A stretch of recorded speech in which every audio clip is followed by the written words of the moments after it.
this is just the beginning.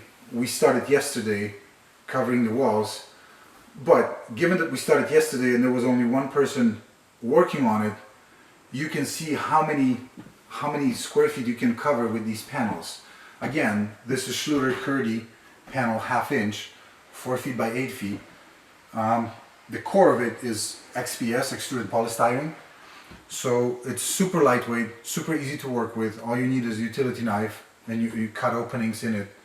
And you don't inhale, you don't breathe in any silica dust, crystalline silica dust, any Portland cement, anything. Anything that the normal cement boards would bring in. So the good thing about this product on the exterior wall is that it's a form of insulation, another layer of insulation. Not only these panels are waterproof, we're going to put little patches of KERDI-BAND over every screw and washer and over the seams. But if you think about it, there's an R value to this. So it's pretty crazy that this wall has 5 inches of exterior insulation, staggered layers. Then there's 5.5 inch of blown-in cellulose, which altogether yields probably like 40 plus R of insulation value. And then on top of that, this panel itself is R3. So I really like this product, I really do. And it's easy to work with, and it's just phenomenal substrate when it comes to waterproofing and tile installation. What we did here is a linear drain with the shower with a tray, which is centrally located.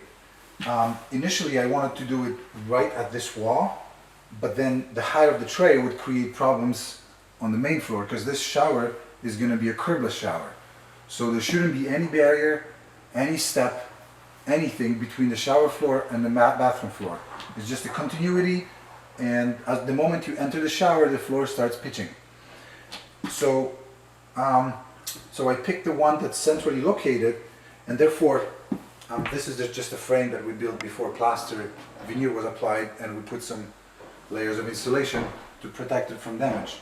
And compliments and thanks to the plumber Victor Fischbach, who offered that if we install this at the rough plumbing stage, he can connect the P-trap and all the drain pipes underneath before the ceiling gets closed up, and we don't need any access panel. If something happens down the road and we need access panel, we can cut the drywall out and install it. But his thinking was, let's remove as many access panels from the ceiling as we can. So great idea. And that's basically it. The shower linear drain is installed in the center of the shower, so we have double pitch. The floor comes down from the wall to the drain and from the entrance of the shower into the drain. It's not going to have any door, it's just going to be open. There's going to be one glass stationary panel protecting the users of the toilet and the bidet from being splashed. And the distance is quite something, but still, I feel like it's going to help. So,